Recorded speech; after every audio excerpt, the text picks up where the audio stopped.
Hello there guys and welcome, it is Niran here, and today it is time for me to welcome you to yet another episode of our Wigan Athletic Road to Glory here on FIFA 16 Career Mode. And today it's another 3 games for you guys, and of course some more transfer activity as well. I gave you guys the vote on a striker to buy last episode and we'll be concluding that deal today, as well as getting some other transfers done too. And it's going to be a very cool episode, plus it's the second leg of the Capital One Cup semi-final, which we drew the first leg 0-0 against Manchester City. Before we get into this episode I just want to thank you guys massively for 14,000 subscribers, which is huge, and also 1,000 followers on Twitter as well. If you haven't followed me on Twitter, I would massively appreciate it if you could go and check out the first link in the description.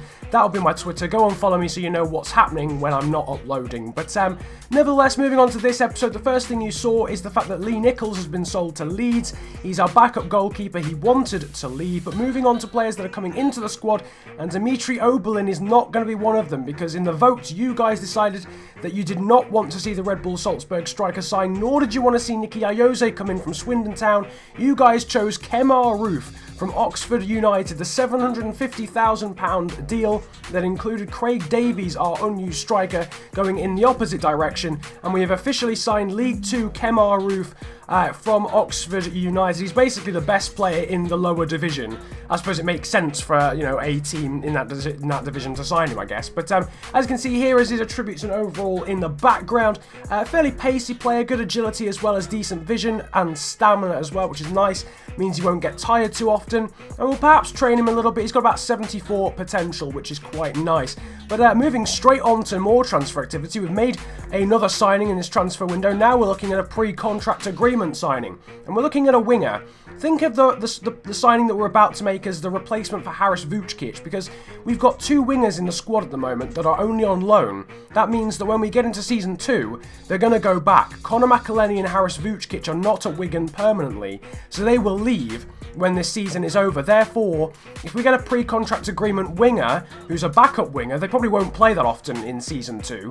That then replaces that player when they leave. And we're currently looking at Joshua Gatt and Teigl from Red Bull Leipzig. Joshua Gatt, who's a fairly pacey American winger from Molde, he's 24 years of age, and Teigl, who is a right back who can also play as a right midfielder, he's from Red Bull Leipzig, currently offering them £9,000 a week after they both rejected the first contract offer that I put in. Obviously these guys will arrive at the start of Season 2, which is at the same time that the likes of Vučkić and McElhenney will go back from their loan, so it's sort of perfect timing. They'll come in and sort of smoothly replace those guys going back from their loan. So we'll have to see how that goes at the end of the first game of today's episode, which is against West Bromwich Albion, actually, in the FA Cup. We're doing well in the Capital One Cup. Can we do well in the FA Cup? Kemar Roof is making his debut, but it's a very, very weakened side because this game is only 2 days before the second leg of the City game. So as you can see in the background, barely any players playing that you would usually expect, maybe apart from Max Power. Roof's making his debut. Same for Philip Volden, one of our Youth Academy graduates, and Kemar Roof trying to get through their own goal very early on.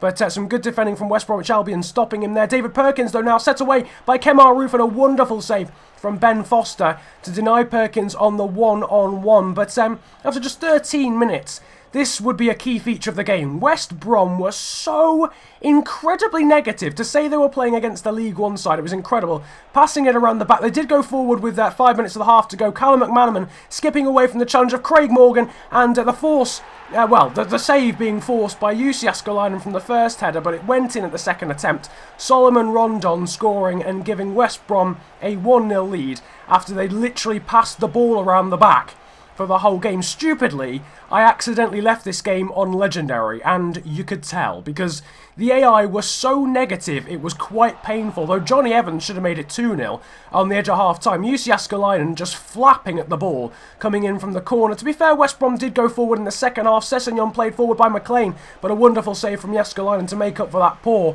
goalkeeping from the corner in the first half. West Brom going forward again, though. Saido Berahino finding Claudio Jacob in all sorts of space. He unleashes a strike, and it is in to the bottom corner, and that is the ability that separates League One sides from Barclays Premier League sides. In all honesty, we've been dominated in this game. Apart from the first 15 minutes where we looked as if we'd probably win the game, we have been absolutely dominated by West Brom, who then, after they scored that second goal, they literally had it in the corner, at the corner flag, 2-0 up for the last 15 minutes of the game, which was incredibly infuriating, but from a good loser's perspective, they played well. They did play well. They outclassed us, they outperformed us, and we didn't deserve to win the game. Philip Volden, however, as you can see, we're training him again. He's our defensive midfielder. He's from Sweden, and we promoted him from the youth academy a few episodes ago. He's about 58 overall, though he's now 59 overall, thanks to training. Dino Zetterberg also going up an overall, but Philip Volden was by far the best player on the pitch in that game. He was the only one that really turned up. Kemar Roof had quite a disappointing debut, but in all honesty, it was a very good performance from West Brom, which sort of snuffed out any attacks that we had, but I was very impressed with Volden.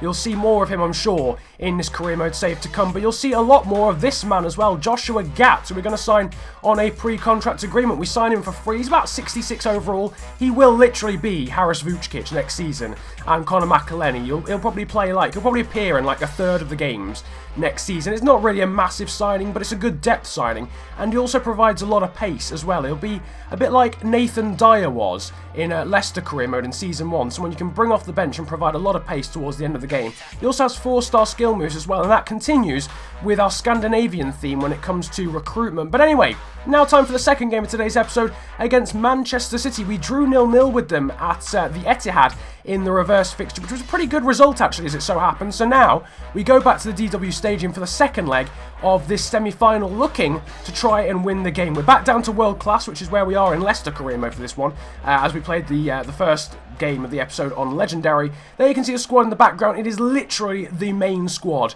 the best squad we can possibly put out. Musa Mohammed and Emir Hughes are into the side, but the first chance of the game would go to us. Will Grigg forcing a save out of Willy Caballero. Our number 9 probably could have done a little bit better. Emir Hughes then forcing a save out of the Argentinian goalkeeper a few minutes later as well, and is cleared away by Kolarov. But we certainly had the better of the early exchanges.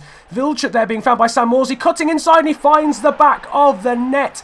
Bet you weren't expecting that. The Dutch winger from the right-hand side cutting in onto his left foot.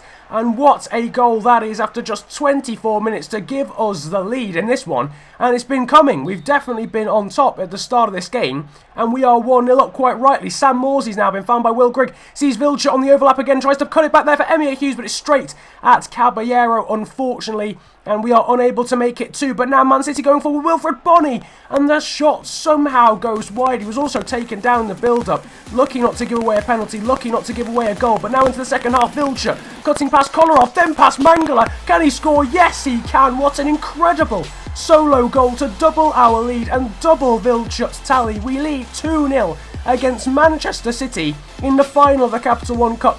Vilcek has been all over Kolarov all day. The skip past Mangala is dirty. Absolutely illegal stuff from Vilcek, then blasts the ball past Caballero, but Kolarov's got away from the defender. Down the left-hand side, it's hit the crossbar from Bonney, and it's fallen to Fabian Delph. How Wilfred Bonney hit the crossbar from outside of the area with a header is beyond me, but it's a good goal in the end from City. Bonney making things happen, and it falls for Fabian Delph. They therefore halve our lead just 10 minutes later, and they're looking for a second. De Bruyne finds Silva to Fernandinho. Demichelis back to Silva. What a team goal. Has that ever happened? Has a goal like that ever happened? Ever? Incredible one-touch football. It was Otamendi, sorry, not Demichelis, but an incredible goal to equalise and make it 2-2, and the momentum has swung, and now we're not on top in this one, but Mikel Dooland's stolen the ball off Zabaleta, and Dooland has won it for us with 5 minutes to go. Bartosz Kapuska playing it forward for Dooland. Both of them have been quiet in this game, and Dooland nicks the ball off Zabaleta, gets the ball back and makes it 3-2 in the game. Can we win this tie overall? Tim Chow's won the ball here in injury time, but Mangala gets it back. It bounces off Jacobs, but that is the end of the game. We have won 3-2 in the second leg, which means we win 3-2 on aggregate, which means we are through to the final of the Capital One Cup. Incredible scenes, a brace from Yannick Vilcek, great ratings for Morsey, for Grigg and for Mikel Dooland as well, and we win the game 3-2 against Manchester City. We have now beaten Liverpool, United, Southampton and City to get to the Capital One Cup final, where I think we played Chelsea. So an incredible run of fixtures in this cup that has led to us playing literally the hardest games that we could possibly play. and absolutely incredible scenes. Well, we're moving on then from that incredible result to transfer activity. You guys have been asking me to sign a centre-back to replace Barnett, and we're looking at some. We're making some inquiries. Firstly, for Victor Lindelof of Benfica. They wanted £1.6 million. Dan Burn, whose contract is expiring at the end of the year. Fulham want 300k for him. Newcastle want £1.2 million for Jamal Lascelles. Toulouse are not willing to sell their French promising centre-back Issa Diop, so he won't be signing for us, unfortunately. A lot of you guys suggested this guy, Joost van Aken of Heerenveen, so we're going to make an inquiry for him. They want 2.4 million though, that's quite a lot of money.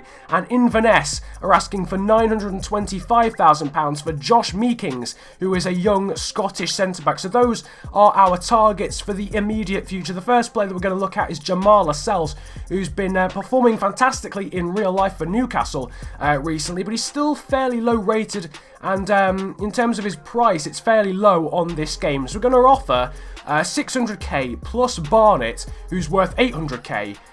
For the Newcastle young centre-back, and we'll have to see what the Premier League clubs say about that bid. We're also going to make a bid here for Victor Lindelof of Benfica. If we do sign him, can someone tell me how to pronounce the name? Because it's an O with 2 dots, and I'm fairly sure that's pronounced but it just seems as if it might not be. Offering 850k though for the Swedish youngster from Benfica, plus Barnett. We're offering Barnett as a return. In terms of a included player for all of these deals, offering Heerenveen £1.2 million plus Barnett for Joost van Aken, and we're going to offer about 900, well no, probably a bit less than that actually. Going to offer something plus Barnett for Josh Meekings. We'll have to see. I think the first bid we're going to make is a flat out straight swap, and indeed it is for the Inverness centre-backs. We'll have to see how that one goes, and if you guys could vote in the straw poll in the description. I know we haven't really sewn up any of the deals for either of those four, but if you guys could just vote in the description, or on the straw poll that's in the description, as to which you would prefer me to sign, then I can prioritise next episode when we get to deadline day as to which centre-back you would most likely want me to sign. But that is subject to change. That will be subject to me actually agreeing a fee with the club and agreeing a contract. So by no means will I just flat out go and buy the player that wins the vote, but I will take that into account. Dan Burn is not high enough rated. We may sign him though as a pre-contract agreement as well. But now we're playing the third game of today's episode in a sim against Bury, who won their last game 2-1 against title rivals Millwall. And yeah, so it's not going to be an easy game, put it that way. Bury were away from home.